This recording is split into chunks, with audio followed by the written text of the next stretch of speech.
Welcome, everyone. We're so glad you joined us today for our Equity and Inclusion Workshop. I want to welcome you here from everyone from Engineerica, and we're really excited about the topic today.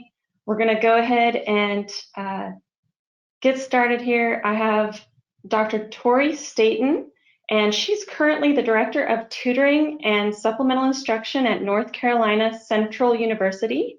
She was the 2019 Postdoctoral Fellow with We Are, which is working to extend anti-racist education in Durham, North Carolina, and is currently a We Are board member. She also teaches a course on race, racism, and racial equity at the University of North Carolina at Chapel Hill.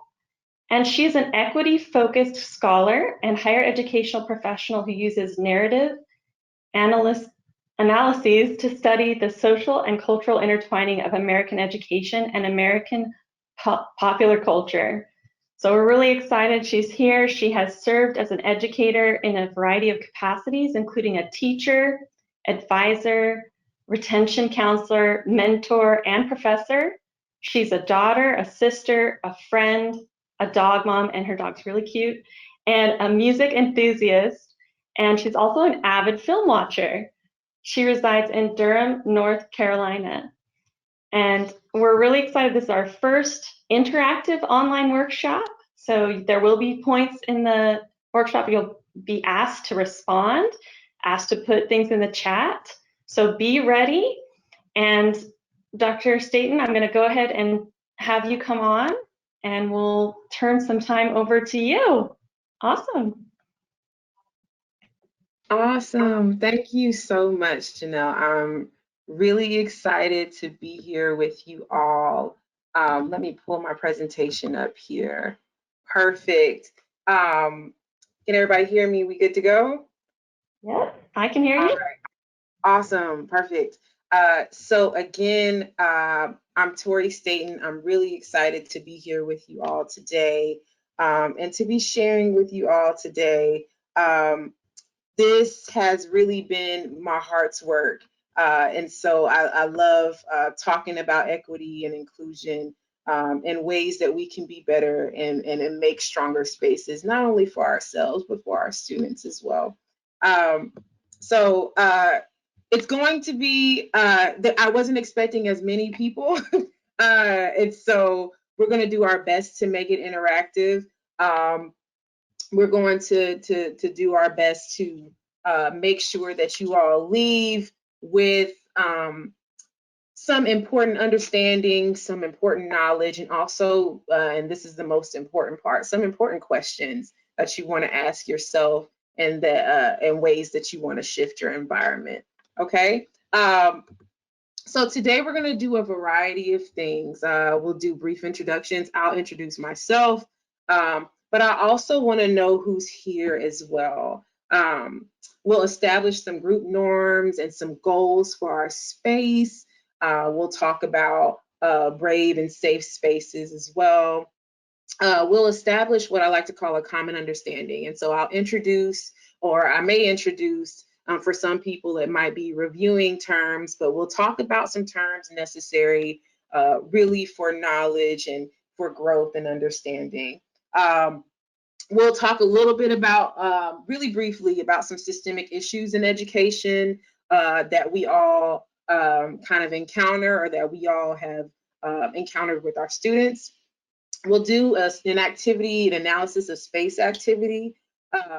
And so we will also talk a little bit about discourse analysis. What is it? Why is it important? And we'll do an activity surrounding that as well. And then finally, we'll take some questions and answers.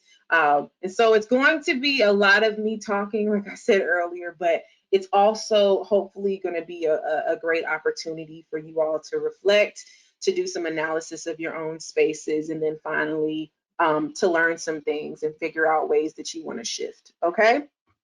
So let's start with an introduction of myself. I like to share a picture of me having fun, doing fun stuff. A lot of times we feel the need to be super duper professional, but as you may or may not know, oftentimes professionalism is a construct that's meant to keep people from being themselves. We want people to look a certain way, act a certain way, those types of things. So I always try in a kind of small form of protest to show myself not necessarily in a professional environment, but just being myself and having fun. Okay. I work in higher ed as an administrator. Like Janelle said earlier, I'm the director of tutoring at North Carolina Central University. I also teach a course on race, racism, and racial equity at UNC Chapel Hill. You might have heard them in the news recently, unfortunately. I was a UNC undergrad, got my bachelor's in African American studies and in psychology. I went on to get my master's in higher ed from the University of North Carolina at Greensboro. And I went back to UNC where I got my PhD in education, but with a specific concentration on cultural studies and literacies. I put Black Girl Magic here because if you cannot see, by looking at me, you will certainly hear about my experiences being a Black girl. I love being a Black girl. I love being a Black woman. A lot of my research and my scholarship has been dedicated to Black women. And so that is something I'm very, very proud of. I'm an anti-racist educator. I have not only just studied racism, but I've studied ways to eradicate racism in our educational systems. I've done research on racism in education, also on freedmen schools and critical discourse analysis. A lot of my research focuses around anti-racism and takes that anti-racist lens. And I'm also, as you can see now, a consultant. A lot of my research, again, revolves around Black women, pop culture. I do a lot of work around that. And also I utilize a lot of qualitative research. So narrative analyses, critical oral histories. I really love to tell the stories of people. And then finally, North Carolina Central University, where I'm employed, is a historically Black university in Durham, North Carolina. And so I'm very proud of being someone who works at an HBCU. I think HBCUs are such important institutions, and I always want to give light to them when I do presentations. So I can't see you all, and I can't hear you all, but I really want to know who's here. When you do equity work, a lot of times you want to establish a community. And so I'm going to attempt to establish a community with you all today. So if you could, in the chat, and I'm actually going to pull the chat out so I can read through it. Let me know your name and whatever you want to be called and your preferred pronoun. Let me know the school, the organization, the company that you're representing today. Tell me a little bit about what you hope to gain from this presentation. And then finally, just for fun, because I'm a music enthusiast, let me know the last song you listened to. And let's take like 3 minutes and read through, put yours in, and then read through who else is in the room, just so I can, and humor me as we start this practice, okay? So let's take like 3 minutes. I'm gonna mute myself and introduce yourself in the chat. All right, we're seeing a lot of you answer in the questions rather than the chat, but that's okay. So we'll go ahead and look at some of those. But there is a different feature for asking questions versus the chat.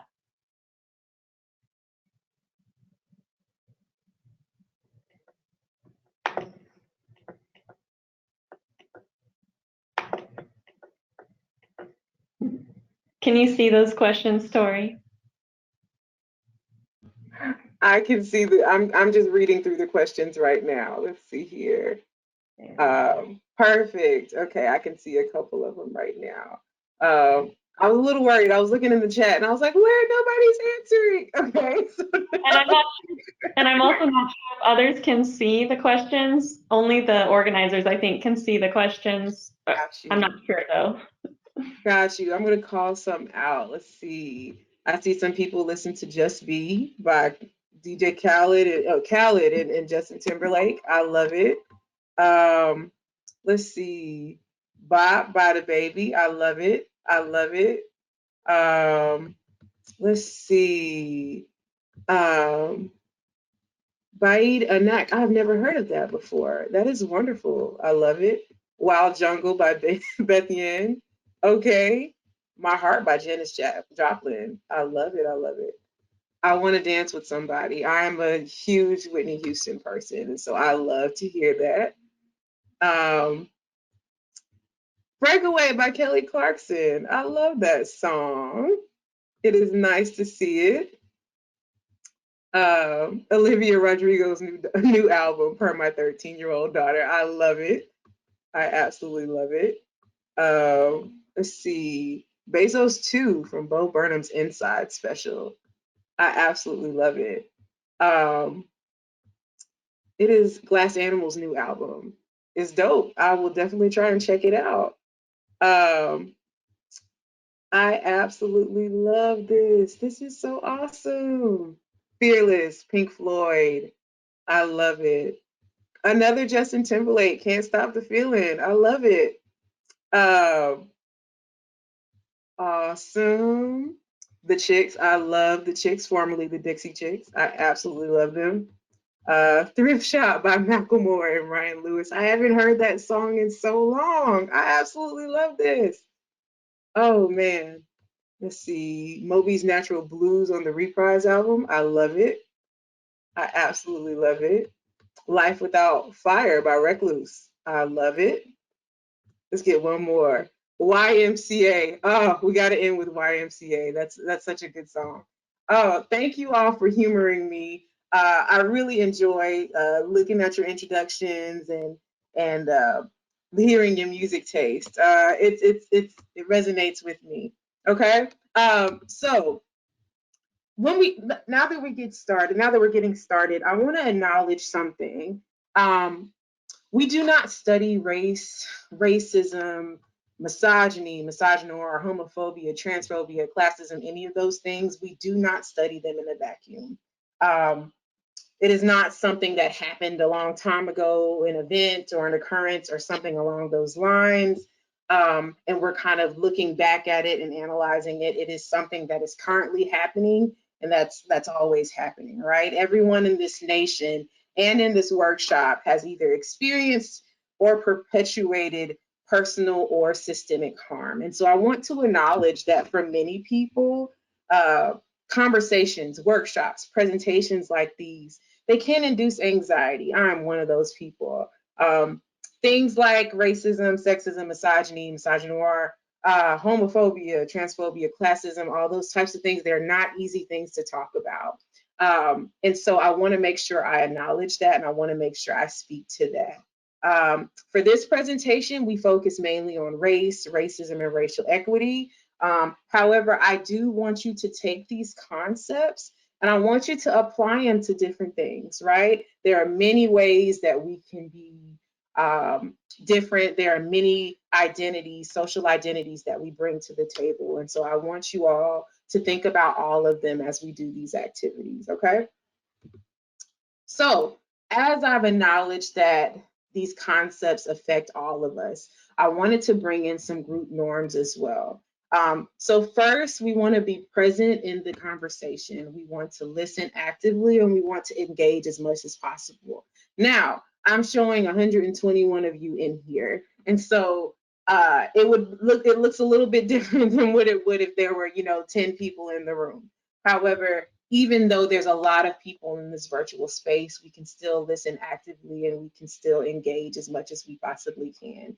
So try and do this active listening and engagement piece. Okay, let's practice respect. Okay, that's respecting anonymity. That's utilizing gracious honesty. And that's listening to understand and not to respond. It's going to be a lot easier to listen to understand because our mics are muted. But as you're absorbing this information, I really want you to think not how would I respond, but how do I process this, right? All right, we're going to step up and we're going to step back.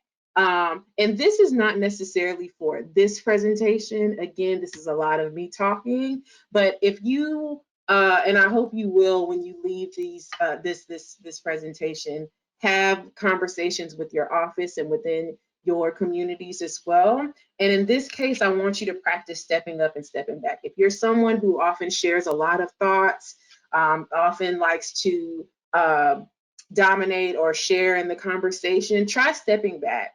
All right. Let somebody else speak, let somebody else acknowledge, let somebody else process. Again, in an opposite way, if you are someone who rarely speaks, if you do a lot of personal processing, maybe say, you know what, I'm going to step up and I'm going to share something in the chat today, right? So step up, step back. Okay, we'll utilize the chat feature. And if we have time or if we have space, we'll utilize our voices. We'll use the raise hand feature, and we'll call on you if you would like to share at specific times in the presentation. Okay. Communicate and reflect clearly about cultural topics, okay? We want to avoid any generalizations, and we want to use I statements. If you are sharing anything, it is going to be from your personal perspective and from your personal experiences, okay? Assume the best intention, but focus on outcome and focus on impact, okay? While intentions can be great and they can be pure, and they could really be the best of intention. However, the impact is what we're going to focus on. The impact is ultimately what affects other people. And so again, while we're assuming the best intention, we're always going to focus on the outcome and the impact. Okay? Expect to experience a discomfort. Okay? I always say when we talk about equity and inclusion, if nobody is uncomfortable, then you're not doing it right. Lack of closure is going to happen. You're not going to get all of your questions answered today. You will not leave here and say, yes, checks box, I'm an anti-racist. What can we do next, right? Closure is not what you come here to get. You come here to leave with questions. You come here to leave with new perspectives, and you come here to have a new understanding and hopefully utilize that new understanding in your spaces, okay? Recognize and check our defensiveness. There are times when you might feel some type of way about something I say, okay? Pinpoint that defensiveness within your body. If you feel yourself tensing up, recognize it. If you feel your eyebrows furrowing or your tongue touching the roof of your mouth, feel that, okay? And recognize that. And I want to challenge you to lean into that discomfort. When you lean into that discomfort, you learn something new. Okay. And finally, relinquish the desire to critique the presentation and focus on content. I, like everyone else in this workshop, am a human being. I am subject to human error. And so you might see a brief grammatical error that I missed when I was putting together this presentation. And you might, oh, I'm not going to listen to what she has to say. She doesn't even know the right version of there to put in this sentence, right? I want you to relinquish the desire to critique the presentation and critique things that might have happened in human error. And I want you to focus on the content of what we're speaking about today, because that's ultimately what I want you to walk away with. Okay? So we're going to pull up a poll right now. And I want to know, have you heard of the terms safe space and brave space? Let's see. And I'm going to allow Janelle to pull the poll up, or Nick to pull the poll up. Okay, awesome. So I am seeing 42% of you know what it is. Okay, perfect. About 53% of you say it's familiar, and about 5% of you say it's unfamiliar. Okay, perfect. I wanted to gauge kind of where we were as we start talking about this. Okay, so there's safe spaces and there's brave spaces. Okay, a safe space is ideally one that doesn't incite judgment based on identity or experience. This is where expression can exist and be affirmed without fear of repercussion. And while learning may occur, ultimately, the ultimate goal of this space is to provide support. Okay, so a safe space is what we like to give to our students. A safe space is what we like to give to our staff members. A safe space is a space where we want people to be affirmed, right? A brave space is a little bit different. A brave space really encourages reflection and dialogue. You want to recognize difference and you want to hold people accountable to do the work of sharing experiences and coming to new understandings. Okay. That's often hard. It's typically uncomfortable, right? When you expect someone to be able to come into a space, not only recognize, but acknowledge that difference, and then learn and grow from acknowledgement of that difference, that can be pretty hard. And what I want to highlight here is these spaces, they serve different functions, okay? Like I said, in that safe space, you're supporting, you're sharing, okay? You're affirmed in your beliefs. And there are times when safe spaces are necessary. There are times when safe spaces and affirmation is needed and it's valued, okay? But in safe spaces, you're not really expected to learn anything. You're not expected to change your beliefs or understandings. A lot of what happens in safe spaces is passive, okay? But in brave spaces, you're not expected to enter and leave the same person, okay? A brave space, it doesn't feel affirming at all, or even supportive in some ways. It actually, like I said, it's a pretty hard space to be in. But the goal of a brave space is a little bit different. The goal of a brave space is to sit in discomfort and actually change because of it. And when you're held to a level of accountability, you can grow from that accountability. And it's what we hope to establish today is a brave space. Okay, we want to cultivate and encourage learning. We want to grow. We want to be held accountable and hold ourselves accountable. And then finally, we want to take that accountability and we want to share it, right? We want to hold the people around us accountable. All right. So we want you to engage, we want you to listen. And again, that big piece, accountability. Because when we engage and when we hold ourselves accountable, that's really when change happens. And ultimately, if we're going to talk about equity, if we're going to talk about inclusion, a lot of change needs to happen. Okay, so that's what we want to happen today. And we will zoom in and zoom out.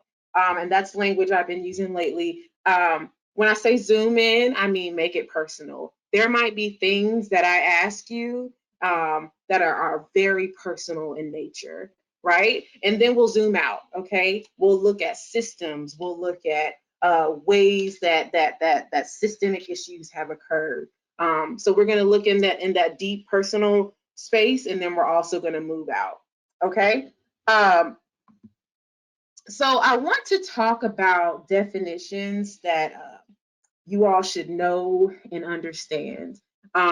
There are things about social identity that I think, even though we encounter different social identities, we don't fully understand them. And so I want to make sure that we define all of them just to establish that common level of understanding. And I want to make sure that we are confident in what they actually are. So I'm just going to read these to you. So the first, religion, it's a system of beliefs that's usually spiritual in nature, and it's often in terms of a formal, organized denomination. Not always, but often it's defined in terms of a formal, organized denomination. Okay? Sexual orientation, it refers to the gender or genders of a person that is emotionally, physically, romantically, and erotically attracted to. Okay? An example of sexual orientation includes homosexual, bisexual, heterosexual, and asexual. Trans and gender variant people may identify with any sexual orientation, and their sexual orientation may or may not change before, during, or after their gender transition. Okay? So making sure that we know that sexual orientation and gender variant or gender identity people, there are two very different things, okay?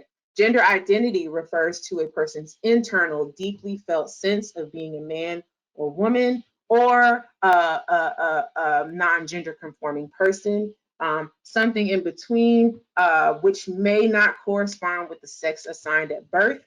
Because gender identity is internal and personally defined, it is not visible to others, okay? So that is gender identity. Again, sexual orientation and gender identity are two very different things. Often when we say things like LGBT, We lump them in together, but sexual orientation and gender identity, again, two very different things, okay? And finally, social identity. It involves the ways in which one characterizes oneself, the affinities one has with other people, the ways one has learned to behave in stereotyped social settings, the things one values in oneself and in the world, the norms that one recognizes or accepts governing their everyday behavior. We are all individuals and we are all a collection of social identities. And we all identify with certain social identities very strongly. For example, I talked about being a Black woman earlier. Those are two social identities that are very important to me. There are people who identify very strongly with their political party. There are people who identify very strongly with their sexuality, with their religion, with their gender identity. There are people who have social identities that are not characterized by something they understand or can control. For example, I know a lot of people who identify strongly with being a middle child, right? I'm a middle child and I'm not an oldest, I'm not a youngest. That's an experience that I had that I share with other middle children. And so when we think about things like social identity, we think about the many identities that we possess, right? There are some people here who are from the South, right? I am one of them. There are people here who are from the Midwest. There are people here who are from the West, people here who are from the North, right? So we all have identities, social identities that really define who we are, really guide who we are, and really govern our everyday behavior. Okay, so now I want to ask a question before we get into the racial definitions. And I want you all to raise your hand. And Janelle and Nick, I'm gonna ask if you all can help me as we try to unmute people. But I want to hear some voices, and I want a couple of people to share. But I often ask this question specifically before we talk about race and racism. And the question is, when did race become real to you? And if you would like to share, raise your hand. Maybe we can get a couple of people to utilize their voices, and we can hear what you all have to say. Okay. Again, the question is, when did race become real to you? And if you don't want to share vocally, you can type it in the chat as well. By the way, we found out that the chat's not available, and this is Nick. I'm usually with the technical support team here. So if you just want to, put them in as a question to the staff, then that's fine. Okay, that's perfect. Thank you, Nick. Can you hear me? Yes, go ahead.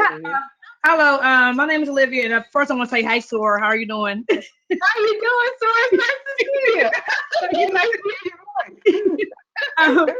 But to answer your question, when did race become real to you? I'm from West Virginia, and a lot of people don't know about that state, but so race became real to me at a very young age. I'm from Charleston, West Virginia, so we don't really have a lot of African Americans where I used to play basketball at. And so in the Charleston, West Virginia area, it wasn't too bad. But when we traveled outside of that area to different parts like Wayne, West Virginia, or Point Pleasant and things like that, race became really real, from the name they were calling us to the fact that my dad was a basketball official, that we had to be escorted out first, and different things like that. So at a very young age, race became really real to me at a very young age for me and my sister. Yeah, thank you for sharing, Olivia. I appreciate you. Does anybody else want to share? And I'm looking through your messages in the chat as well. Let's see. I see. Oh, hi. This is Rena. Go ahead. Hello. My name is Rena, and I would say race became real to me in this. I really had to think about this as a child when it came to swim lessons. I'm a Black woman, and so it was a big deal to take swim lessons because that meant my mom had to go through all the changes of doing my hair, and it wasn't as, no one else that was with me taking the lessons could relate to what I was talking about when it came to having to make sure my hair was covered up and trying not to get it wet. Like, no one else had those challenges.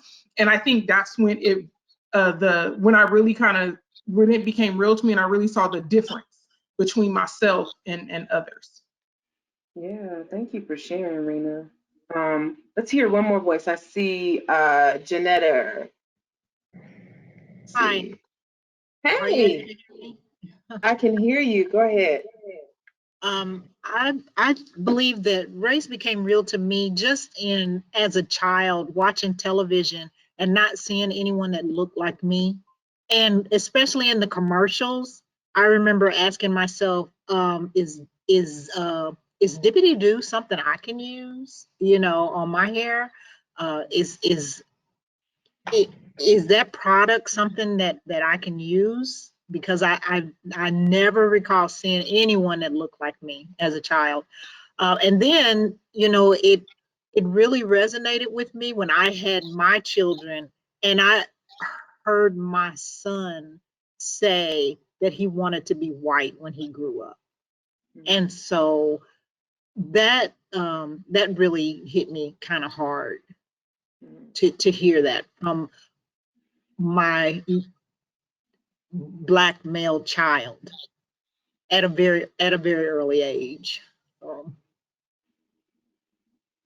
Yeah, thank you for That's my sharing. comment. Thank you for sharing that with us. And these are, you know, especially when you have experiences with race as a young child, it really can inform your experience growing up here, right? I see, you know, different people who became friends with exchange students and seeing how the other person was treated. I see people talking about being colorblind. And realizing how it was not a real thing. I see people growing up watching certain, you know, TV shows and films and things like that, and you realize race is a thing, right? That happens. One thing I do want to point out is oftentimes for people of color, race becomes real to them at a very, very young age. They learn what it is and they learn how they navigate the world differently at a very young age. And it's a very personal experience. Oftentimes with white colleagues, learning about race and racism is something that happens through the experiences of other people. So it's when you become friends with the foreign exchange student. It's when you become friends with, you know, the Latinx child in your class. It's when you have a Black chemistry partner that you really see, wow, race is something that's real and it's something that affects us all, right? And so thank you all for engaging with me. So let's talk about some terms specifically with regard to race. Race is a divisive social construct. I want to make sure I highlight that it is divisive in nature. It is meant to separate people based on categories. It was created by white people during colonial expansions, and it was a means of assigning themselves rights and power while utilizing themselves as the model for humanity. Okay, race is not something that is a very old term. It is not biological in nature. It is very social in nature. And race was created to uplift white people. I want to make sure that that is something that is communicated clearly as well. Okay, Black, that is a collective descriptor representing anyone with African descent, that's regardless of national origin. A lot of times we can confuse things like race and ethnicity. Black is a race and it denotes anyone with African descent. And you can be Black and be from America. You can be Black and be from the Caribbean. You can be Black and be from Africa. You can be Black and be from Europe. There are different ways that different ways in Black cultures that Black people occupy. Okay. When we speak about indigenous peoples, we mean the original or earliest known inhabitants of an area. In different spaces, there are different indigenous cultures and different indigenous peoples, okay? So it's in contrast to groups that have come and settled, occupied, or colonized the area, okay? They can also be known as First Peoples, First Nations, Aboriginal peoples, or Native peoples.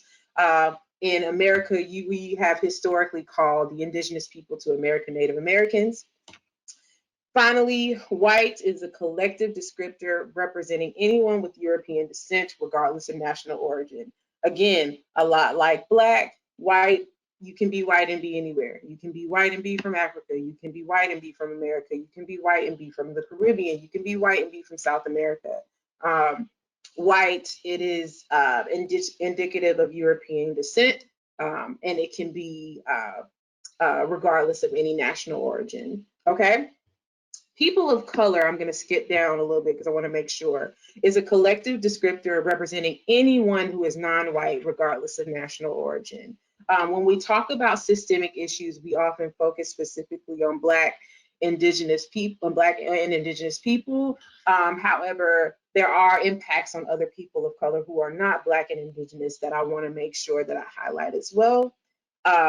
Racial identity is the racial background a person most identifies with. And this can be a combination of physical and cultural activities, okay? Anti-Blackness is discrimination, prejudice against or disdain for Black people and or features associated with being Black, okay? So anti-Blackness is something that is characterized by a variety of different things. You don't have to say I hate Black people to be anti-Black. You can say I don't like afros. You can say things like, you know, I don't like you know, fuller or larger lips. You can say something that is often associated with Black culture or with historically with Black people, or even stereotypically. It doesn't have to be something that's real. It could be a stereotype, and you can encourage or abide by that stereotype. And if you do, that can be a form of anti-Blackness, okay? And finally, whiteness is historical and social construction of being white in America. It can be social status, privilege, or power associated with being white. And I will always make sure I highlight whiteness because we often don't think of whiteness as a racial identity or white as a racial identity. We often think of white as norm, and everyone else who is non-white is, oh, you're this, right? But white is very much a racial identity. There is a development that occurs that we call whiteness, and I want to make sure that I highlight that as we go through these conversations of racial identity. Okay, so here's the last set of definitions to know and understand, and I like to highlight these. Many of them are associated with race, but again, a lot of these apply to different social identities as well. Okay, so there's privilege, and privilege is a right, a license, or an exemption from duty or liability granted as a special benefit, advantage, or a favor. There is, and privilege often aligns with dominant identities. So there's white privilege, which we'll talk about a little later. There is straight privilege. There is male privilege. There is Christian privilege. There are privileges that come with a variety of different identities, especially when that identity is dominant or has historically dominated, okay? Cultural appropriation is the unacknowledged or inappropriate adoption of customs, practices, ideas, etc. of one person, people, or society by members of another, and they're typically more dominant people or a more dominant society that is borrowing from a least dominant or a least known society. And often that is uncredited. Sorry, Siri, I don't want to hear from you right now. Often that is uncredited, okay? White supremacy is systematic and systemic ways in which those that are considered white benefit from the racial social order of society, and as a result, how this social order oppresses people of color. We talked earlier about race and how it was started. Again, race was started with white supremacy in mind. When race was created, the white race was intended to be supreme over other races, okay? There's colorblind racism. which is this collective expression of white racial dominance and racial discrimination. It's subtle, it's non-racial, and it's often institutionalized. There are a lot of people who would say, you know, I don't see race. And what they don't realize is not seeing race often eliminates the adoption of very important cultural identities because of it. And you want to make sure you acknowledge all people and their social identities, right? If you don't see race, for example, and I'm telling you that being Black is important to me, then you're not seeing something that's super duper important to me. That's number one. But number two, colorblind, we call it colorblind racism because the idea of being colorblind actively precludes some of the systemic racial issues that we talk about, right? And we'll talk about some systemic issues in education a little bit later, like I said. But often if you choose to have a colorblind ideology, you'll often miss a lot of the systemic racism that happens, okay? And we want to make sure that we're seeing everyone for who they are and we are accepting everyone for who they are, okay? A white savior or a white messiah is a collective descriptor that describes a white person who acts as a savior, a liberator, or rescuer of other people of color from desolate circumstances. We see a lot of that in films, you know, films like Freedom Riders, films like Dangerous Minds. We see a lot of it in education specifically. That's one of the reasons I make sure I talk about white saviorism and white messiahism in educational organizations, because we have a lot of people who have savior ideologies in education. And we want to make sure that while we are coming to help work with kids and give great opportunities to kids, that we're not, or not just kids, but students, we want to make sure that we are not saviorizing ourselves, especially in people of color communities. And finally, I want to talk about stereotypes, discrimination, and prejudice. Stereotypes are socialized beliefs and attitudes that are based on membership of a particular group. Some of them can be based in truth, some of them can be historically based, and some of them are based in complete falsities and untruths, okay? Discrimination is unjust or prejudicial treatment of different categories of people or things, especially on the grounds of race, gender, age, sex, sexuality, gender identity, all of those things, okay? And it's often based on things like stereotypes, okay? And finally, prejudice or a prejudice is a preconceived opinion or feeling formed beforehand without knowledge, thought, or reason. It's often based on stereotypes as well, okay? So we have a stereotype. The stereotype is all Asians are good at math, okay? We form a prejudice based off of that stereotype. So I think Asians are good at math, and so I'm going to think that nobody else is as good at math as Asian people. And discrimination is an action or a treatment based off of those prejudices. So if I go to a math help center, I'm only going to work with Asian students because the Asian students are the only ones I think are good at math. Okay, so that's how stereotypes form into prejudices, which form into discrimination. Okay, now when we talk about racism, racism is a specific word for white cultural and prejudice and discrimination. Again, it is specifically for white cultural prejudice and discrimination. Okay, now why does white cultural prejudice and discrimination get its own word, right? And this is why. Because it's supported by institutional power and authority. And it's used to the advantage of white people and to the disadvantage of Black people, Indigenous people, and other people of color. All right? Racism is not just about white people being mean to other people, okay? But it's about economic, political, social, historical, and institutional actions and beliefs that perpetuate unequal distribution of privileges, resources, and power between white people and all people of color, okay?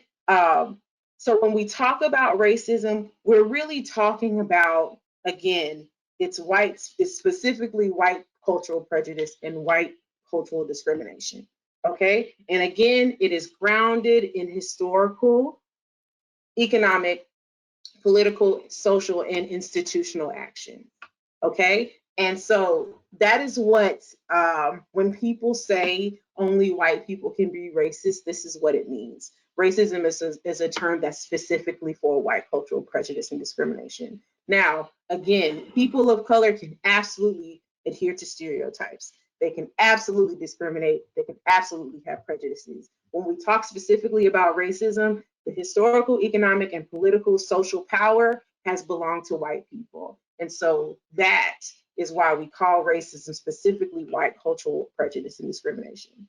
Okay? So let's talk about anti-racism. I'm going to take a sip of my water here. Anti-racism is the active process of identifying and eliminating racism by changing systems, organizational structures, policies, practices, attitudes, so that power is redistributed and shared equitably. Okay, that's why we're here talking about equity and inclusion. We want to make sure that we see where the power lies, and we want to make sure that it's shared and redistributed. Okay, in a racist society, Angela Davis says, it's not enough to be non-racist. We have to be anti-racist. Okay, it is not enough to not act on prejudice and discrimination. Like I said earlier, racism is historical. It is economic, it is political, it is social, and it's institutional, right? And so we cannot eliminate racism by being passive. It has to be active. You have to be active, okay? So let's talk about white privilege for a second.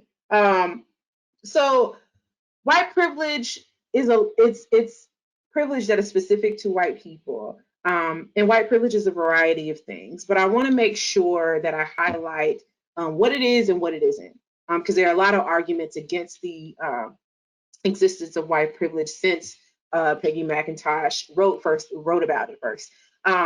White privilege is being perceived as normal. Like I said earlier, oftentimes white people don't think of themselves as having a racial identity. They think they are the standard race and everyone else is different, right? White privilege is being considered real Americans or being able to be colorblind. Right? A white privilege is not having to think about race, not needing to have the talk about how to survive an encounter with a police person or an authority figure. It's not being criticized or not having to wonder if it's related to your race. The anxiety around being a non-white person amongst white people, and the anxiety of thinking about your race. White people don't have to deal with that. It's believing hard work will yield success. It's believing you have a seat at the table or you are entitled to a seat at the table. Benefiting from government programs while stigmatizing them is a very huge one, right? When I was in college, the big thing was welfare, right? Welfare. You know, Black and brown women all on welfare, right? When that actually was not the case. The majority of women on welfare were white women. However, welfare was often stigmatized as a Black and brown thing, right? Being connected to a good old boy or a good old girl network, having easier access to credit, education, housing, jobs, being the benefit of historical wealth despite disparities, the ability to own a home in 1940 is huge, right? And it was often a precursor to a lot of wealth that white families have because only a lot of white people were allowed to have and own homes in the 1940s. However, that was something that Black and brown people did not have access to, right? And so that's wealth that we see in a lot of white families that we do not see in a lot of Black and brown families today, right? Again, systems. Okay. A continuing gap between white wealth and Black wealth, and part of that has contributed to historically what were Black and brown other people of color able to do in America versus what were they not able to do. A lot of those privileges that were afforded to white people were not afforded to Black and brown people, and historically we have seen the divides. White privilege is not white people escaping suffering in their lives. you just know that you're not suffering because of your race. Okay, there are definitely ways that white people have suffered. It's just not because they're white. All right. It is not being richer or more successful than people of color. White people with privilege can be poor too. So white privilege doesn't exempt white people from poverty. Okay. White privilege, is not freedom from oppression. We talked about a lot of social identities earlier. There might be gay white people. There might be white people who are women. There might be white people who are trans, who experience oppression in those kind of forms, but nobody experiences oppression because they're white. Okay. And finally, white privilege is not this coming from Leave It to Beaver homes. It's not coming from these super stable, super functional homes. White people can come from homes with dysfunction. They can come from abusive families and spaces. But again, that's not because you were white. It's because of a family experience and dysfunction that you all had, okay, that white people have. And so I want to make sure I highlight that as well, okay? So let's talk a little bit about some systemic issues, and we're going to talk very briefly about it. Racial disproportionality, it starts before students even come to school, okay? Right now we have a figure of the quote unquote achievement gap, where we see that the gap in test scores for white students and Black students have pretty much remained constant in this figure for over 20 years, and that gap very much persists now. There's a way that we've been shifting the conversation surrounding an achievement gap and actually turning it into a conversation about an opportunity gap, because what we're finding is that Black and brown people often do not have the same opportunities as white students.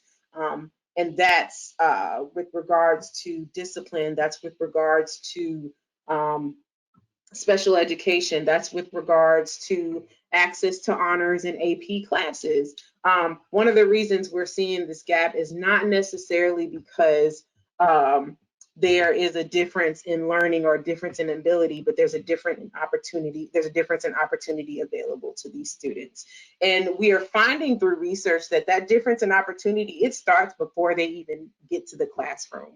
For example, students, kindergartners, who are tested on the first day of school, the grades of Black and Hispanic students are usually lower than the grades of white and Asian students, right? And so we know from then that it's not necessarily about school experiences, but that is a difference in opportunity, or if there are barriers that other people are facing, right? Because we're not even starting on a level playing field. Okay, and we also know from that research that this is not purely educational, that there's a variety of systemic issues that contribute to a student's ability to be academically successful. So this is what we're seeing in K-12. When we get to higher ed, however, we know that Black and brown students are more likely to receive educations from institutions that are less funded. They have higher dropout rates. They operate for profit. They pay lower faculty salaries, and they have higher student to faculty ratios. Okay, the educational spending gap alone. So the money per student, it gives white students a $5 billion advantage over students of color at public colleges every year, and spending directly impacts student graduation rates. Okay, and we know that from research that came out in 2020. Okay, so this is something that has persisted. I described earlier that I work at a historically Black university, right? This university was founded in 1910, and it was founded, of course, because Black students in the area were not permitted to go to the white schools in the area, right? And so seeing how these inequities have persisted over 100 years, right? We know that there are specific barriers that our Black and brown students are facing, right? And they're facing these barriers long before they enter our learning center, okay? And so I want to do a brief activity. This is called an analysis of space, okay? And what I really want you to do, I want you to take this time to think about the space that you're representing. That could be your school, that could be your company, that could be, you know, whatever, whoever you're representing today. We can't make shifts in our spaces if we're not acknowledging the type of spaces that we're operating in. Okay, so I want you to utilize this gracious honesty that we talked about when we talked about our group norms. And I want you to really analyze the realities of your offices, your school or your company, and then your community. So I'm going to ask you to do 3 separate analyses. So first, we're going to start with your office. What does your office look like? And I really want you to pull out a piece of paper or take notes on a device. And I want you to really be honest about what your office looks like. What does your learning center look like? So social identity distribution. What is the racial, gender identity, so sexual orientation, socioeconomic status makeup of your entire office? Okay, and that includes professional staff, that includes student staff, temporary staff. What does it look like? How is the power distributed? Okay, so who does the ultimate approving in your office? Okay, so if you need to order supplies, who says yes or no? When there are new ideas, who do you share them with for approval? When someone's not performing their duties well, who offers feedback? Who reprimands? I want you to ask those questions, right? And don't just include the racial, the gender identity, sexual orientation, the stuff that I have listed. If there's another social identity that's important to your space, include that as well. And then finally, ask yourself, what social identities do the most powerful people in your office hold? And what social identities do the least powerful people in your office hold? Okay? So let's take 5 minutes to analyze our offices, and then we'll come back and we'll look at our school or our company. Okay? Nick, let's play some music. All right.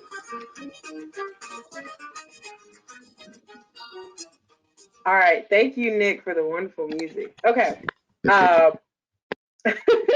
So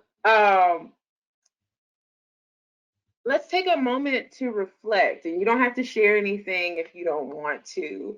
But what did what did your office look like? Did you find anything that stood out to you? Is there anything that are you surprised by anything? This is that time to really think about kind of what you have analyzed. Okay. So let's zoom out a little bit to the school or the company. What does your school or company look like? Okay. Again, what is the social identity distribution? So race, gender, sexual orientation, gender identity, socioeconomic status. And think about not just the students, but what does the staff and the faculty look like? And if you don't know the answers, a lot of you are on devices. Look it up. Go to Google and look up your institution or look up your company. What's the history of the school or the company that you represent, right? How is power distributed? You know, what does the administration or the executive leadership look like?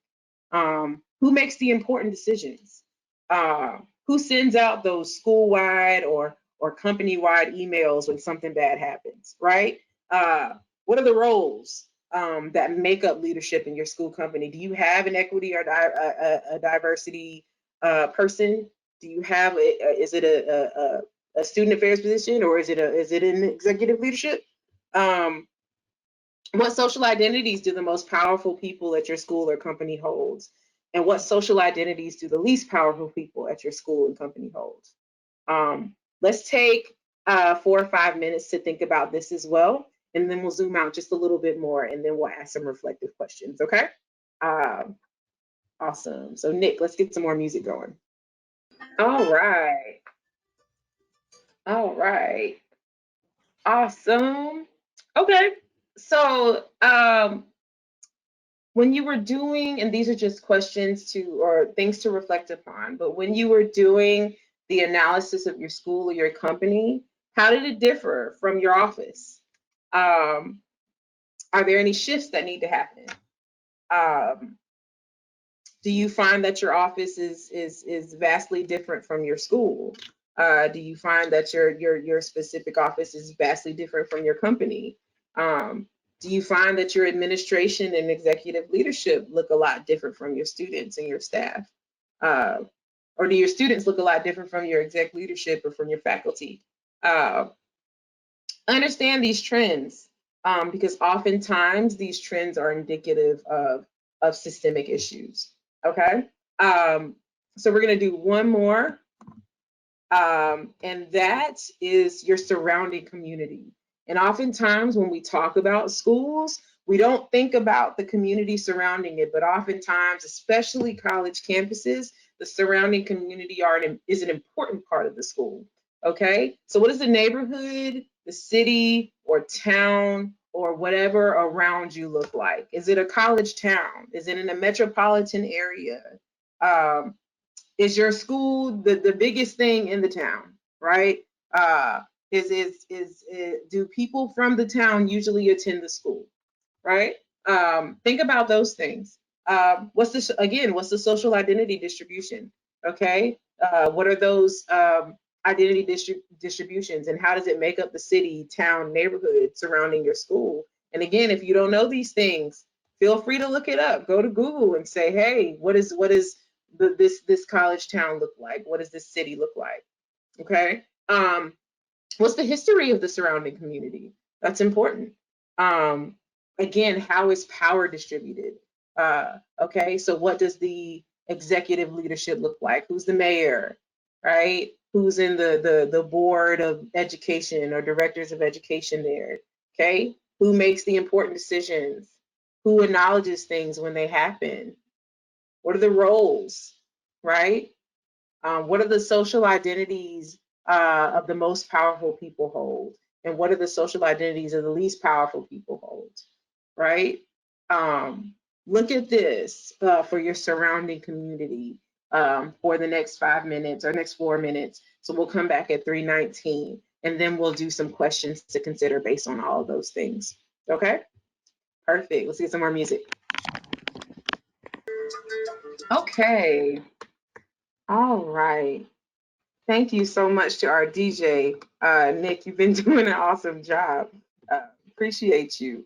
So let's think about some ultimate questions to consider when we do this activity, when we've analyzed our space, our schools, and our communities. So do these spaces, and that's your office, your school, your company, and your surrounding community, do they look similar or are they vastly different? Why is that or why not? And we don't have to answer these right now, but let's just think about these things. What does the power distribution look like racially with regards to gender or gender expression, with regards to other social identities? Does your space need to shift or does it need to change? And if so, how? And then finally, how do we enact those changes? Is it through recruitment? Is it through marketing? Is it through protests? I mentioned earlier that I'm an alum and I teach a class at UNC Chapel Hill. There's been a lot of protests going on over there in the last 4 or 5 years, right? And so how do those changes need to happen? How does it need to shift? Okay. So we have zoomed in, we have zoomed out, and now we're going to zoom back in, okay? And so this next part, I was gonna say part and portion at the same time. This next portion is going to be a more personal activity, and it speaks to one of the ways that we can change our spaces specifically as individuals in our spaces, okay? So the first, we talk a lot about allyship, especially when we talk about social identities, but I wanna challenge you all not to be an ally, but to be a co-conspirator, okay? And this is a quote from Dr. Bettina Love. She has a book called We Want to Do More Than Survive. It is such an amazing book. If you have the opportunity, please read that book. She's an awesome scholar, very, very wonderful educational scholar. And so and she's about this work. So if you have the opportunity to read her book, please read it. But she says, in many intersectional social justice groups, the language is shifting from needing allies to needing co-conspirators. Allyship is working towards something that is mutually beneficial and supportive to all parties involved. Allies do not have to love dark people. They don't have to question their privilege. They don't have to decenter their voice. Build meaningful relationship with folks working in struggle, taking risks, or be in solidarity with others. They don't have to do any of those things. They just have to show up, mark the box present. Thus, allyship is performative or self-glorifying. This type of allyship still centers whiteness in dark spaces. Too often, though not always, our allies are eager white folks who have not questioned their whiteness, white supremacy, white emotions of guilt and shame, craving for admiration, or the structures that maintain white power, A co-conspirator functions as a verb, not a noun. So when we talk about doing this self-work, when we talk about analyzing our spaces, when we talk about knowing definitions and knowing terms and being a fully accepting of people, we're not just talking about being an ally. Again, it's not a box to check off, but it's a way to utilize. We have to be active when we're trying to shift and change our spaces, when we're trying to create equitable and inclusive spaces. And oftentimes we're not doing it right. And so in order for us to be doing it right, we have to change our spaces. We have to change ourselves. And if we're going to do that, that shift has to be active. And so you have to go into your spaces as co-conspirators, okay? And one of the most basic ways to be a co-conspirator is to analyze our discourse. So we're going to move into talking about discourse, okay? So why do we talk about discourse? Number one, what is discourse? Discourse is the way we communicate. It could be verbal. It could be how you say things. It could be your tone. It could be your body language. It could be all of the ways in which you communicate, both with your words and with your bodies. And so I want to make sure that we highlight that discourse, it comes in all ways and shapes and fashions, okay? I was communicating with you all before I ever opened my mouth, right? And so that is the way we kind of analyze that ways that people just communicate with us, okay? And why do we talk about discourse and why is discourse important? Well, we are inundated with coded language, right? And the students we serve are inundated with coded language.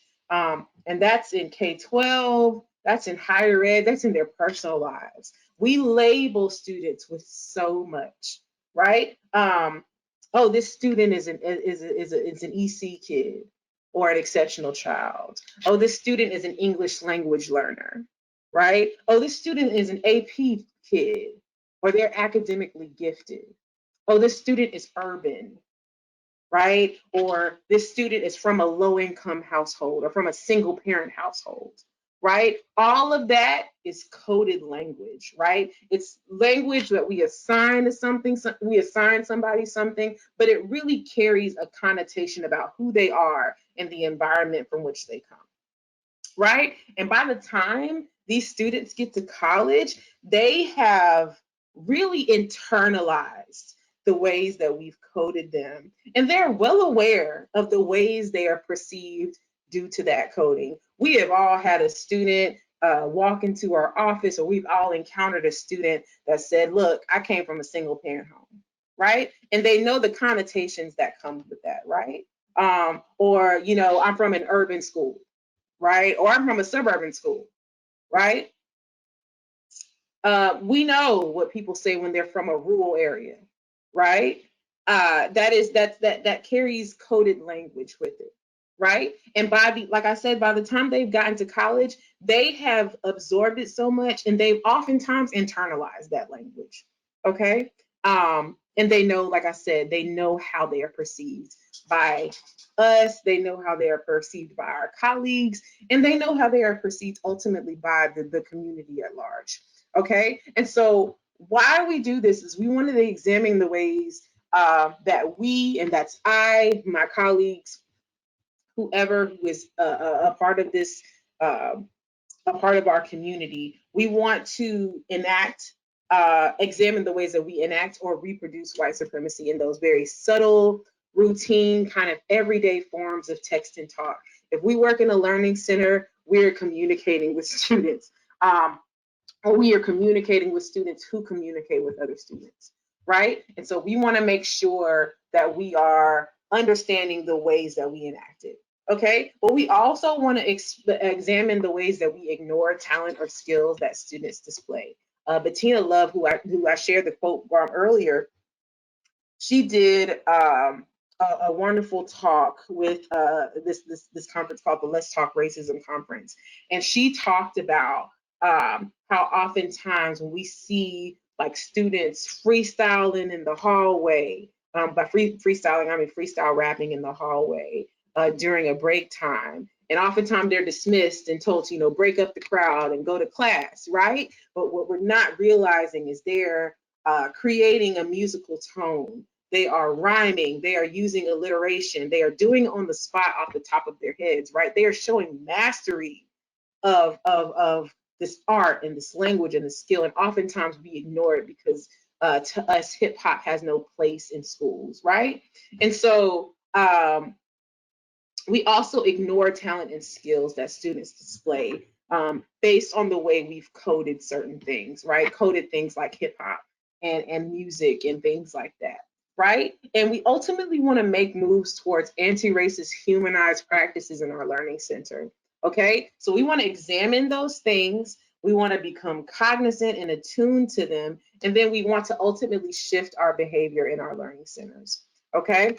So, and this, when I talk about discourse, I want to make sure I include those unsaid things as well. All right. And so microaggressions are the everyday verbal, nonverbal, and environmental slights, snubs, or insults, and they can be intentional or unintentional that communicate hostile, derogatory, or negative messages to target persons. And these are based solely upon their marginalized group membership. Okay. Microaggressions are verbal. Oh my gosh, you're so smart for a Black girl. They can be nonverbal. Oh my gosh, a Black person is passing me. Let me clutch my purse a little tighter. They can be environmental. I told you all I went to a historically white college, university, and one environmental slight is the fact that almost every street name is named after a slave owner. Okay. I attended one of the first public universities in the nation, okay, or the first public university in the nation to open its doors. And so it was very much running during slavery. And a lot of the street names were named after slave owners. We had building names that were named after slave owners and very virulent races as well. As a matter of fact, at one point we had a building that was named after a grand wizard who was very active in the Wilmington riots in our state, and that name was just changed a couple of years ago. And so that is an example of a microaggression, right? An environmental microaggression, right?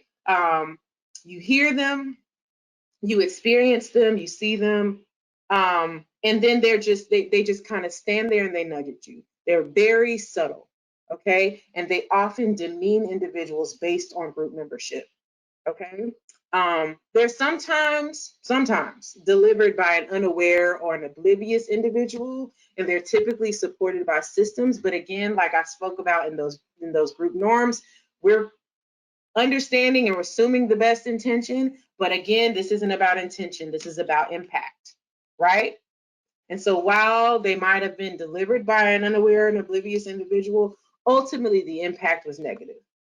Okay, and finally, and I want to make sure this happens, I say this, they have a profound effect on those who receive the message and those who witness the message. Okay, so for example, I am Black, I am a woman, and I am overweight, right? And I was told things like, wow, you're smart to be Black. Wow, you're smart to be a woman. or wow, you're pretty for a big girl, you're pretty for an overweight girl, you're pretty for a fat girl, right? And so one of the things that there are 3 ways, and these are all compliments that were said to me, but I grew up believing 3 things about identities that I have, right? I grew up thinking that women were not smart because I'm an exception, and I've been told I'm smart. I grew up thinking that Black people were not smart because I'm smart and that's an exception, right? And I grew up thinking that overweight people are not pretty because I'm an exception, right? And so even though those were 3 compliments that were given to me, I grew up thinking that people who look like me were not smart and they weren't pretty, right? And so that's the effect of microaggressions, okay? And microaggressions happen all the time on our campuses, all the time, between students, between faculty and staff, between faculty and faculty. You might have experienced a microaggression from a colleague. You might have experienced a microaggression from a student. You might have experienced them from an administration or someone from in administration or a leader in campus. They happen all the time on our campuses, all the time. And again, they can be verbal, they can be nonverbal, they can be environmental. They are really ways that we communicate. In many ways, like I said, we don't even have to open our mouths. Okay, so what I want to do in this last activity is I want to analyze some discourse. Okay, so we're going to use, I have 3 quotes from different occurrences that you might have in your learning center.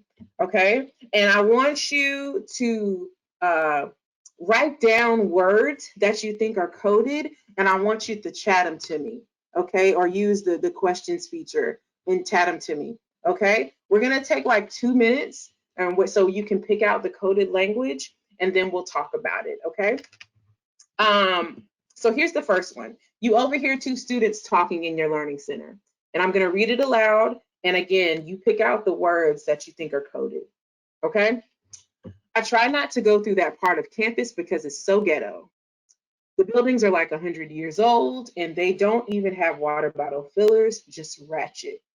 If you have a class in the building there, then I'd hate to be you. What are some of the coded words you hear or you see in that section? Let's see, ghetto, ratchet, old, that part of campus. Yeah.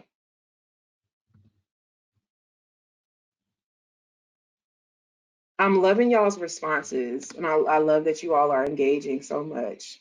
That part, yeah,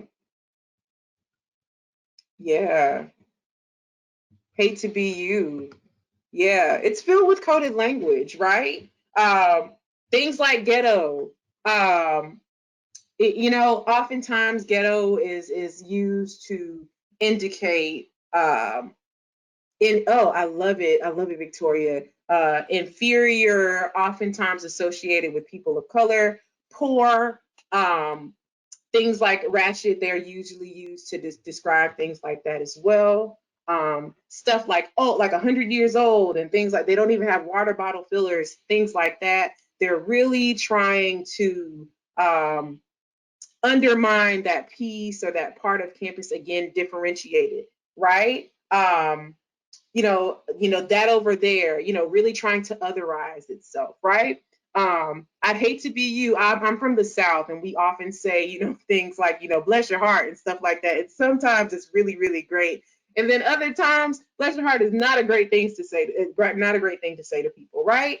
And so, when we think about this coded language, when we think about the conversations that are had on our campus, this is something you might want to interject and say, hey, let's not use that language, right? Simply because a lot of times we're communicating multiple things by saying things like this, okay? Awesome, this is really awesome. So let's go to the next one. I'm gonna read through it and then hear what you all have to say, okay? Your blog post was great, but you should rewrite your concluding paragraph. When you write the phrase "we smart," it just sounds sloppy and it looks sloppy. Make sure when you're writing, you always use proper English and good grammar. You don't want to sound unintelligent, because I know you're super smart. And this is an observation. You hear this during an observation in exchange from an English tutor working with a student.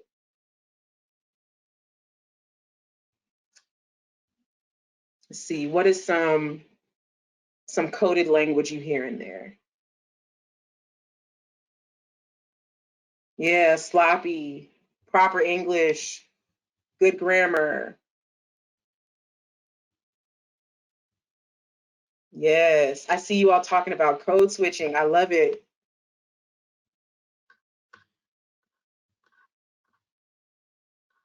A lot of classism in there. Yeah.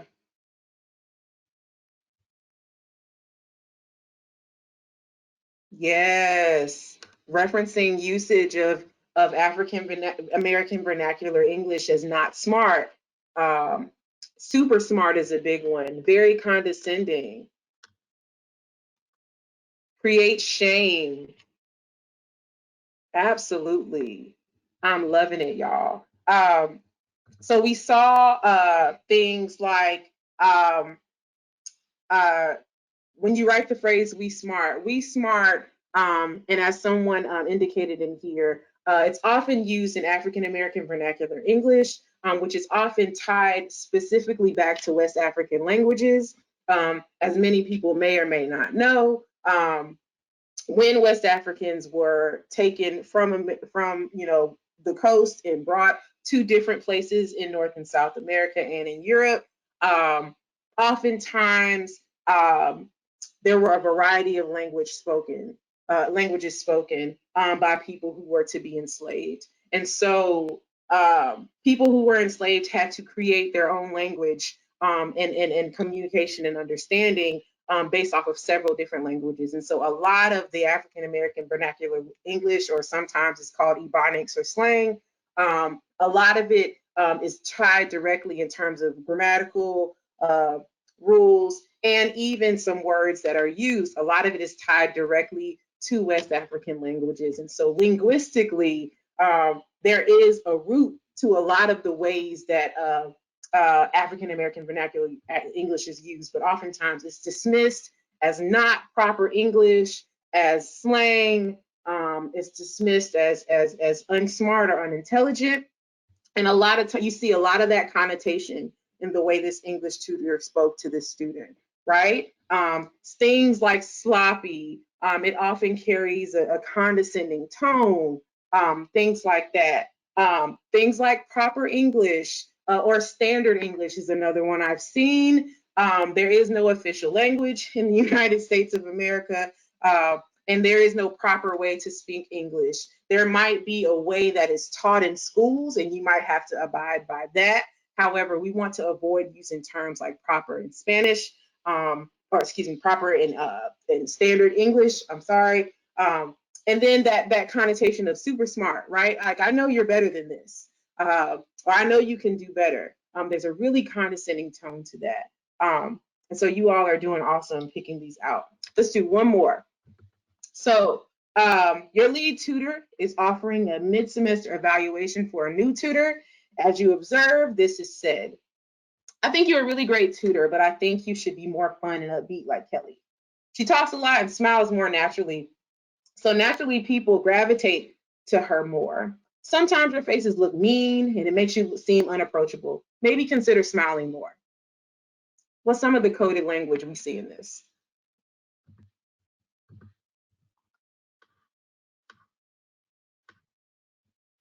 Yeah, fun and upbeat, smile more, unapproachable. Yeah, faces look so mean, smiling naturally. I see all of it. Yeah, every tutor is not the same. Yes, giving off, RBF, an angry Black woman. Yes.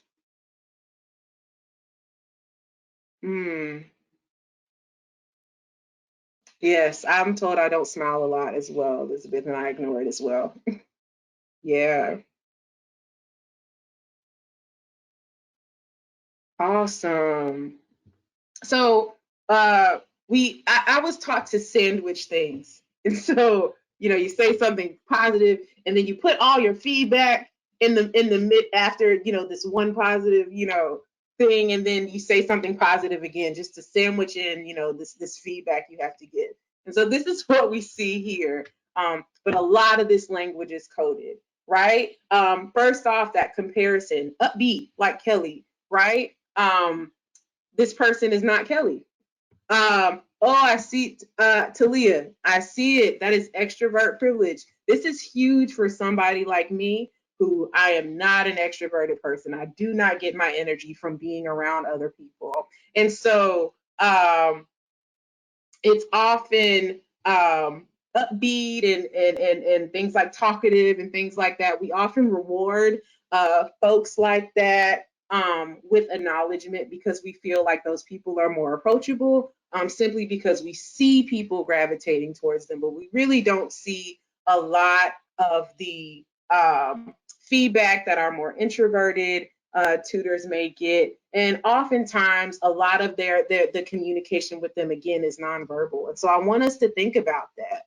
I also see oftentimes things like upbeat and things like happy and smiley are often things that make white people comfortable, especially when we're talking to people of color. I work at an HBCU, and often a lot of my tutors are Black men, right? And so telling them that they have to hop around a stage and they have to, smile at everybody who walks into the tutoring center, it's often telling them you can't be who you are and be an effective tutor, right? And so that's something that I want to make sure that I highlight, okay? People gravitate to her more, right? That's just what you see. You might not see the emails, you might not see the chats, you might not see the ways that other introverted people reach out to our more introverted tutor, right? Unapproachable is a really, really big one. I'm told I'm unapproachable a lot. And so that's something that really kind of touches my soul when somebody says someone's unapproachable. But approachable looks very different, right? What they really mean to say is I don't feel comfortable approaching you, but other people might very much feel comfortable with your presence and be approaching somebody. And so we want to make sure that we're not trying to shift and change who people are according to the white gaze. We want to make sure that we are teaching that all people are different, all people offer different assistance in different ways, and that all people can be very, very effective in their leadership and in their roles. Okay? So let's offer, in this last couple of minutes, let's offer just some reflection for us to consider as we go back to our learning centers, okay? And how can we do the following within our roles on our campus? And I want you to think about the ways that we've analyzed our spaces, the ways that we've looked at the coded language, the terms that we've learned. What are ways that we can uplift the voices of oppressed minorities on our campus? And that's students, faculty, and staff. What are ways where we can use our voices, but also lead from the back to really uplift the voices of those oppressed minorities, right? What are ways that we can advocate for Black people, Indigenous people, and other people of color, students and colleagues? What are ways that we can practice anti-racism on our campus? A good way to practice anti-racism on your campus is to do activities like these, to analyze your space, to analyze coded language. One thing that I always suggest for educators is to record themselves talking to people. When you record yourself talking to someone and you go back and listen to that recording, a lot of times in the moment you won't catch things, but you will hear things as you listen to yourself. And that's really some of the best feedback you can get, right? What are ways that we can decenter whiteness, straightness, maleness, cisgenderness, etc. in our spaces? And that's ultimately what we come to a diversity and inclusion workshop to learn, okay? I want to thank you all for engaging with me. This has been awesome. I really enjoyed this. And so are there any questions I can answer? I guess you can use the raise hand feature and we will unmute you. Any questions that I can answer? Let's see. I see Lindy Perry. Can you unmute yourself?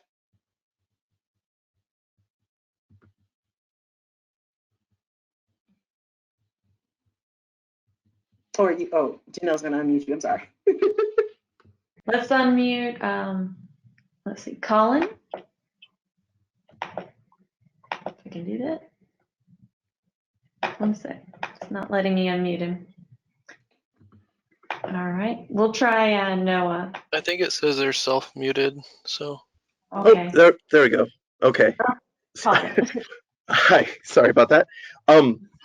So I'm in a position of creating a new learning center. And so I'm a white man, and I feel like one of the things that I can do is sort of make a deliberate and intentional effort to hire and mentor minority people. But I also, a white guy bossing around a bunch of minority people is also kind of like a bad look. And I wanted to know kind of your thoughts on that, or wanted to know your thoughts on that. Yeah. Are you starting the Learning Center kind of as a team of people? Will you kind of be the director of the Learning Center? How will that kind of look? So we have like existing learning centers on campuses. I'm going to be starting up an online learning center. Okay. So I've got all of the other learning center campus directors to kind of work with, and that is a more diverse group than I am. Okay. And so I would say bring in those voices, right? And so if there's a way that you can kind of utilize them, maybe as a search committee, you can look into their recruitment efforts, learn from them, and really uplift their voices in the process. And I think that would be a really great place to start, especially if you're trying to bring on a more inclusive team. And number two, I'm sure when everybody analyzed their schools and their communities, a lot of our offices and our businesses and all those types of things are run by white men. And so that's not going to be anything very different. But I would challenge you on how you lead. I would use a lot of the methods we talked about today. I would make sure you are uplifting the voice of your students if you are directing this space. And then finally, I would make sure I am positioned, if I were you, I would make sure I am positioned to support and advocate for them in any way, especially if you're looking to hire, like I said, an inclusive group of folks. So you might not necessarily change the fact that you can lead, but you can be aware of how you lead in those spaces. Okay? Thank you. Absolutely. I hope I answered your question. Let's see. All right, Lindy is up next. Hi, can you hear me? Hi, yeah.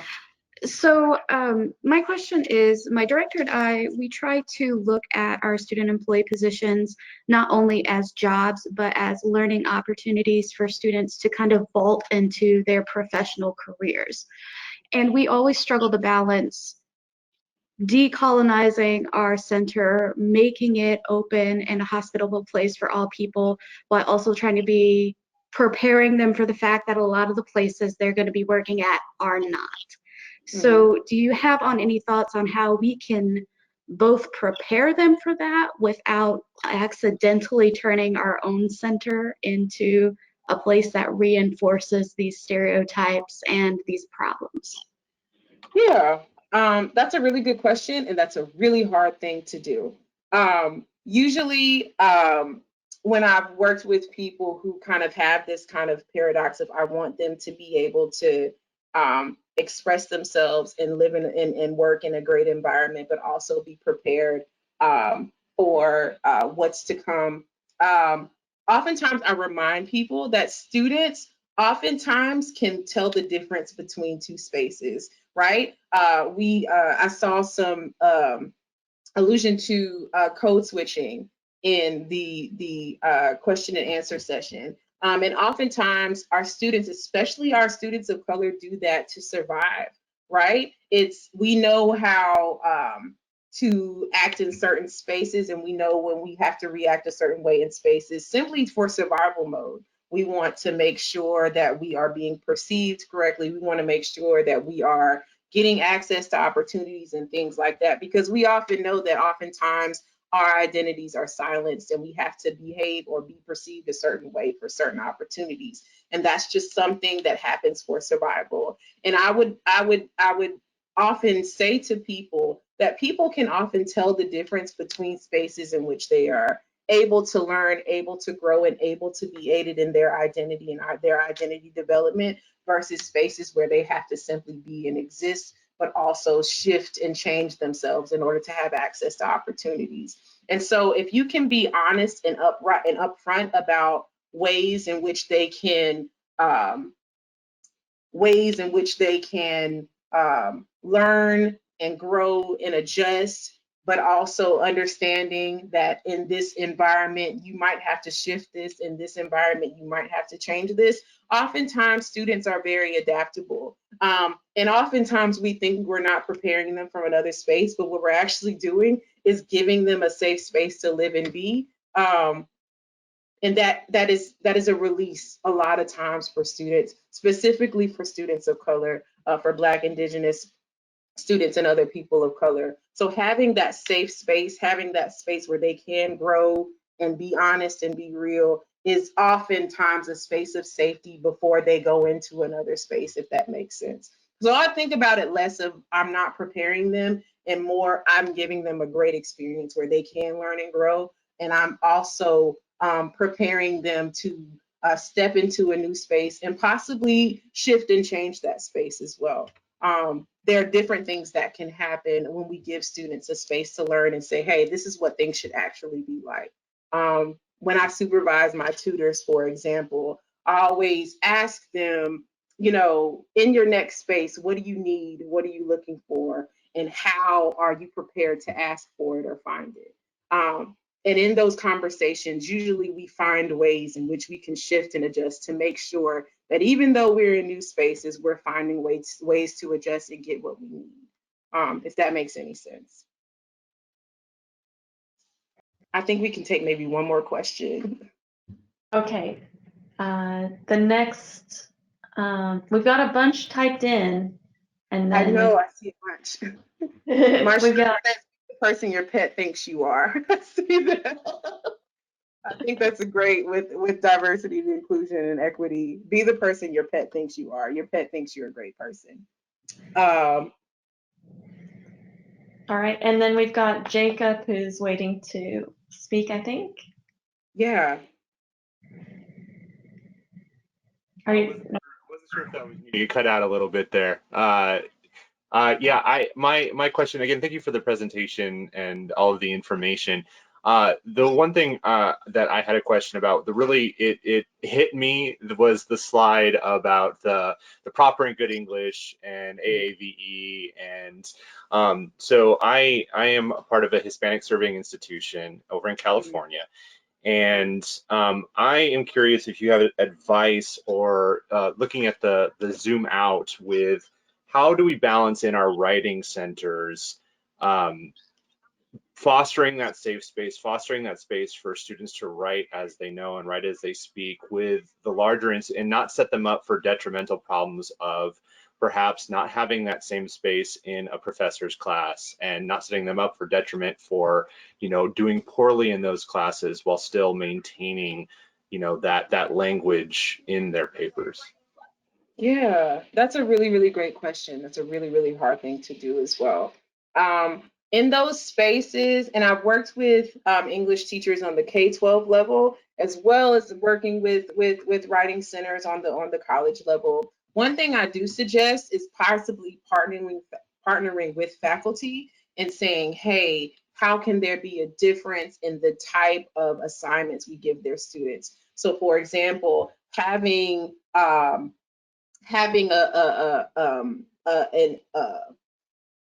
assignment where technical English is required, and this is a way that you need to write. These are the parameters for this paper, but also having things in which free writing is allowed. So things like blog posts, things like poetry, things like free writing. And when you have that combination of activities, you often find that students are learning the grammatical rules that they're taught in English courses, but they also have assignments and spaces where they can write freely as well.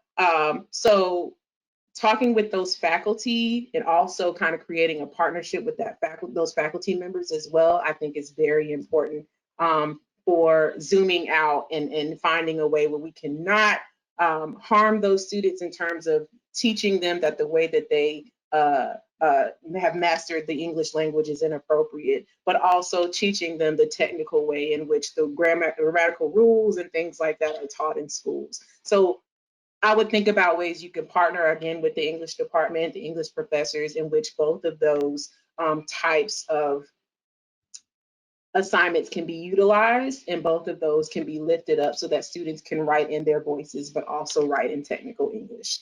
Okay? Well, thank you. Thank you so much, Dr. Staton. I know there's a few other questions out there. We'll get them over to you, Dr. Staton, so we can hopefully respond. But I did want to take a moment and respect everyone's time because we're almost to the hour. And thank you all so much for being with us. Thank you for being honest, open, and reflective. I think we all learned a lot. And thank you, Dr. Staton, for your preparation and all of the interactive activities. I sure learned a lot. And we just want to let everyone know we hope you found this really valuable. We want to keep these workshops going. And we're going to be sending you out a feedback survey here in just a little bit in your email. So we really appreciate any comments or feedback you have on today's session. And we want to take a moment and invite you all out to our Academia Weekly sessions where we're showing people some of the features and going over questions about our center management software, Academia. And that's every Tuesday at 1 p.m. And this next week, we're actually going to be looking at the Office 365 integration with Academia. And so we hope you can join us for that. And we'll also discuss how we can make our centers more inviting, which I think will call back to some of the things that we talked about today. You guys, we're grateful that you took the time out to join us. And here at Engineerica, we really strive to help you with your center management needs so that you can help your students. Thank you so much. Awesome. We hope you guys have a great day and stay safe out there.